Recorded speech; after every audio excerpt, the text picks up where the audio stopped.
There's a new piece of technology here, an app that I think is really something. It's and is this a joke? Because somebody put it on TikTok that you can download an app if you go see a long movie, and they did it for if you're seeing Barbie and Oppenheimer on the same day. Everybody saw, or a lot of people went and called it Barbenheimer because they went to both movies.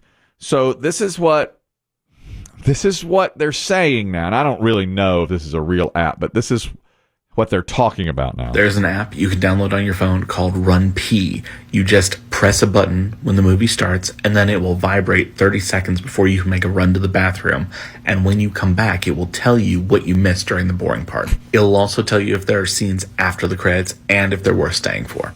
So it'll tell you, here's the best time to go pee. Do it. When you come back, it'll explain to you what you've missed. That app has been around for a while. Get out of here. I think we've actually talked about it before when it first came out. I must have been in the bathroom. Well, I don't remember the app. I know that people have said, if you need to go to the bathroom during some other long movie, go here. You won't miss anything. Like, I don't know if it's Lord of the Rings or the Avatars or any of those. But what are you supposed to do? Read your phone in the theater? I think you're supposed to Before you come back in. Before you come back in. No one's going to do that. Is it already pre-done? So it'll buzz for you, let's say, an hour into the movie when there's a 2-minute dead spot. You go, you pee, and then you read what it is. I mean, or does it matter? At any time you go, will it tell you, here's what you missed? Or do you have to start a clock when the movie starts? Right. Well, it said there, start the clock when the movie starts. Yeah, I think that's what you have to do. Yeah. My understanding is the app kind of tells you. I guess maybe it's a little bit of a spoiler, but it says at this mark of the movie, go. Yeah. Yeah. That's what he said. Yeah, that's what. But if you let me hear what he said again. But if you start it as the movie starts, there's an app you can download on your phone called Run Pee. You just press a button when the movie starts, and then it will vibrate 30 seconds before you can make a run to the bathroom. And when you come back, it will tell you what you missed during the boring part. So it tells you, go now. It vibrates. According to him, if it vibrates, and then you get to go because you're missing the least entertaining part of the movie. So I would think then you have to pull out your phone as you're walking back to the theater and read it as you go in. Yes. Or, listen, no one's going to do that. They're going to read it in the theater. They'll read it in the theater, of course. Nobody seems to care about that. I saw Maverick last year. That's the last movie I saw in theaters. No, I saw Megan. I saw Megan with my daughter, also last year. When I went to see Maverick, I had to pee in the middle of the movie. Okay. I'd done an edible. Full disclosure. Okay. And I chased it with a lemonade. All right. Full disclosure. Is that recommended? It was by the person I saw the movie with. So, at the time, it seemed like a good idea? At the time, it seemed like a good idea. I did it. And when I left, I came back. And, of course, I had no clue. And I was like, oh, my God. And he said, you picked the perfect time. Nothing happened here. Nothing. You just missed absolutely nothing in this movie. And it was great because that movie was so full of excitement. I just happened to pick the 1 minute to go when nothing happened. It was really perfect. And boy, I ran too because I didn't want to miss none of Maverick. No. You can't miss anything. I find it as I hate to be that guy, but I look at it as a sign of weakness if you have to urinate during a movie in a theater. I'm with them. But you've got to plan this. You've got to plan your day. I've always judged people who get up to pee. Yeah, always. You can't hold it long enough. But now traveling. If it's a movie with for little kids, that's a whole different thing. But if you're an adult, wait a minute. You're talking about Oppenheimer, for instance, is 3 hours long. That's right. And the previews are probably 20 minutes. Probably. So you're 3 hours and 20 minutes that you have to hold your urine. You got to time it. I mean, you don't ingest a lot of fluid pre.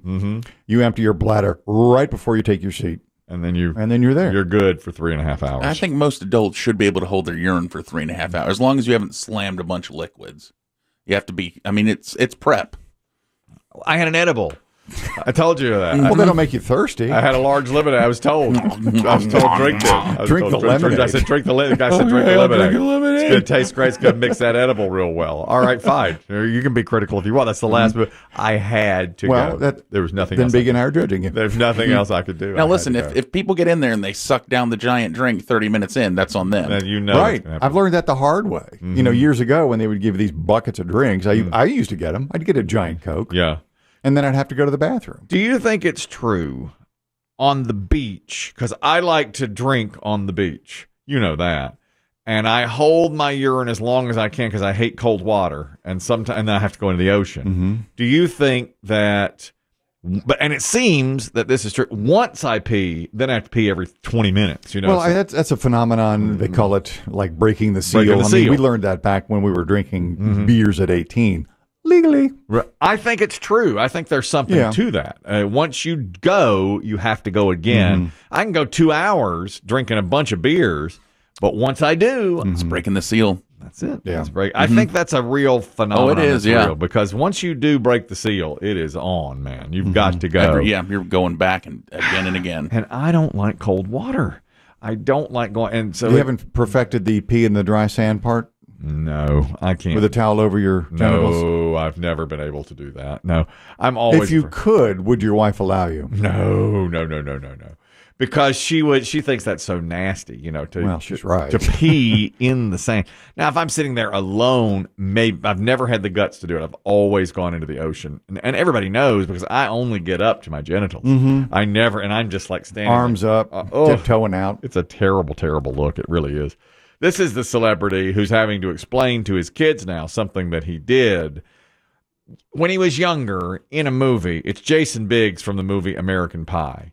You've seen American Pie where he is in the scene with the pie. He makes love to it. You recall? Warm apple pie? Warm apple pie. The movie's about trying to lose your virginity, and somebody told him it feels like warm apple pie. He comes home, there's an apple pie on the counter. There it is. He destroys it. His father comes home. Huh? Jim? It's not what it looks like. What? We'll just tell your mother that we ate it all.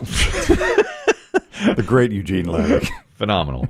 Well, now Jason Biggs has kids, 2 boys that are 9 and 5 years old. And he says often they are out in public and someone will come up to him and say, "Oh, you're the pie guy. You're the pie guy." Or, "Oh, what you did to that pie, American Pie." So his 9-year-old has said, "Why does everybody call you the pie guy?" So he and his wife are now discussing, we need to get out ahead of this. And before he sees it on his own, before he Googles it and sees the scene on YouTube, they're trying to figure out how to tell their 9-year-old what he did and why he did it to that pie. Is that the best way to do it, or just let your kid find out? Figure it out on his own? And then he won't say anything to Dad. No, he won't. It'll be quiet. Yeah. You keep that amongst yourself. Well, I mean, he might. I don't know. He says, "Let's watch one of your movies." Picks American Pie. You got to watch it together then. Well, I think at that point you can say, "Well, this is R-rated. You can't watch this till you're 18." And then he's going to. I mean, it's way too adult for a 9-year-old. That's an R-rated movie. But I'm sure he's going to see it in the next couple of years on YouTube. At which point, Chris Demm's right. He's not going to bring it up because unless he doesn't know anything about sex at all, because then he might say, "Why would you do that to a pie?" You know, that's the only way. And then you can say, "Well, when you're older, you'll understand what we're talking about here." But you're not really supposed to see that scene or that movie until you're 18. God, that movie was everything to me. You loved it. I was 16. I mean, it was right in my. I mean, all my friends, we couldn't wait to see it. Then when we saw it, it just... Oh, my God. It was everything we wanted. Same for me. I was 36. It was the exact same experience. I can't... Exact same experience. Loved every second of it. That's very strange. Didn't they make like 7 or 8 of them? Well, they made American Pie Part 2, which I still say isn't terrible. I agree. Then they did American Wedding. Not good. It's not good. If you like the characters, that's about it. Then they did American Reunion in 2012. Not great either. Yeah. But again, to me, because those characters, like I said, were just so... I mean, I watched American Pie. Yeah. It's got to be one of the movies I've seen the most in my life. But I think they're talking about redoing another one. Oh, or really? doing another, With them grown up? Like American Reunion again. Yes, Because now, I mean, look, it's 25 years coming up. Yeah, so, I mean, it's the time to do a 25-year reunion type thing. That might be kind of a cool, but it better be a good script and get all the actors back. Yeah, I think you could get. I bet you would get most of the actors back because none of them are overly busy. Right. Nobody's writing right now. Oh, that's right. Oh, well, Ken Jennings could write it. I would have Ken You think Jennings. this poor scab writing movie scripts Let's too? get Ken Jennings to write them. I suggested in the previous segment that Ken Jennings could write every single clue on Jeopardy because he's so smart. Chris Demm says they're quietly saying in Hollywood that it won't be forgotten that Ken Jennings has crossed the picket line. Yeah, evidently, when you mentioned that Mayim Bialik stepped away from Jeopardy in solidarity with the writers, that Jennings did cross the picket line and shot the final 4 episodes of the current season, which is now over. Right. And some people in Hollywood are saying, this is a small town, Jennings. People don't forget. We're not going to forget it. I applauded it when he did it because it gave us the shows. I was like, good, go for it, Yeah.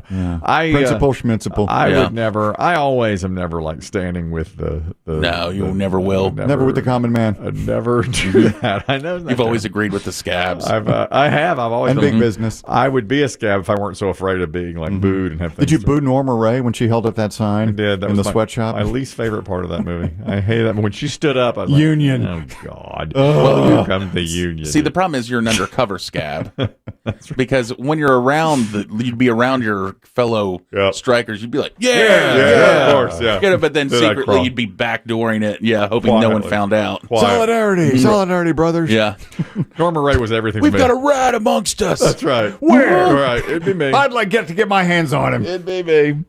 My friends and I all went to see Norma Ray. We were like, yeah. First night. We were teens, we're watching. Of course, we're watching Norma Ray. I had a great email, a Chris Kelly Love Doctor about virginity. I didn't print it. It was just an email about what would you do. And it's a guy who's dating a woman now. They're in their late 20s. P1s. He said, we're both P1s.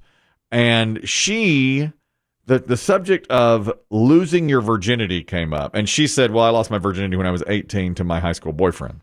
And he won't tell her. And he said, oh, it's private. And the reason is his father bought him a prostitute when he became 18. And he's embarrassed by that because she knows the father and they get along really well. And he thinks they probably will get married. So he didn't want to tell her that he lost his virginity to a prostitute that his father bought. And I agreed with him on that. He could say, I say, just tell her it's a private thing or make something up. Make something just make up, something man. up. As long as he doesn't have a disease. I mean, your past is your past. But it's 10 years ago, so I think that's... Is he worried that the dad's going to be like, hey, No, he's worried that he doesn't want to tell her the truth because she gets along with the dad and he's embarrassed about what happened. Well, yeah, but I'm saying, is he secretly worried the dad one day might be like, as a joke, or, just talking like... I say. Yeah, not since I bought the boy a prostitute. It's Or like, what? if they have a kid and it's a son, in 18 years, I'll be getting him a hooker like his dad. Oh, geez, right there. That might be part of it. You're worried that dad... Right at the christening. Because dad has a secret, too. Okay, then you have to lie to the girlfriend. Yeah. And then you have to go to the dad and say, look, I'm not telling her I lost my virginity, and don't you ever open your mouth, old man. If that's what I would say. Don't you I want cigars and scotch for the rest of my life. Done. I'll do it. See, Did you scabbing it up? Play a little Kid Jennings.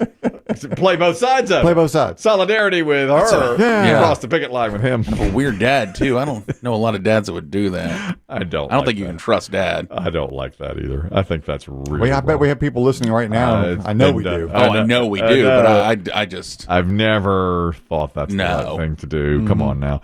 Media guy Craig, you're talking about American Pie. Go ahead. There have actually been 10 of those, the most recent of which was in 2020.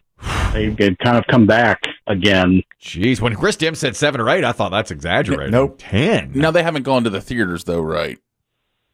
No, the 4 with the main cast were theatrical releases, and then the other 6 were direct-to-video. And they usually feature Stifler family members, like cousins and things. Oh, Stifler cousins. Yeah. I see. He's the one I remember the most, is Stifler. Oh, yeah. He was so funny. And I did not. The main 4 were the 4 trying to lose their virginity, and then Stifler was the 5th. He was like kind of the bad guy, you know. But Stifler and Jason Biggs are in a commercial now for something. Oh yeah. Do you ever see that? It's a streaming thing, and I've seen it on TV. It's like Uber Eats or something, where Stifler comes over and says, "Oh, I brought wings," and Jason Biggs like, "You're coming in," and he comes on in. Yeah, it's interesting. And of course, Stifler's mom became Oh, well. Yeah. I mean, that Made was her a star. Yeah. It's Jennifer Coolidge. Yeah, that's huge. Media guy Craig, at what point should you stop watching American Pie? How many were good, in your opinion? You know, I'm a sucker for franchises, so I think they're all funny. Eugene Levy is in all but the most recent one. Wow. He's in 9 of them. Wow. And he's the only one. A couple of other people dot into those direct-to-video sequels, like the Shermanator is in one of them. Yeah, I know the But, Terminator, yeah. How about Bandcamp Girl? Is she in a lot of them? No. She went on to be pretty big. Well, she has How I Met Your Mother money. Right, exactly. So she was on that for a long time. Interesting. Well, I liked the first 2, and then the third one I didn't think was all that The good. Wedding? Yeah, The Wedding, and so then I stopped after that. Although the pubic hair scene, I think that was the wedding one, right? That was The Wedding. That was Yeah. pretty The big good. hotel. I like that. That was pretty good. I stopped there. Thank you, media guy Craig. He always weighs in. Always knows. He's always good at stuff like that.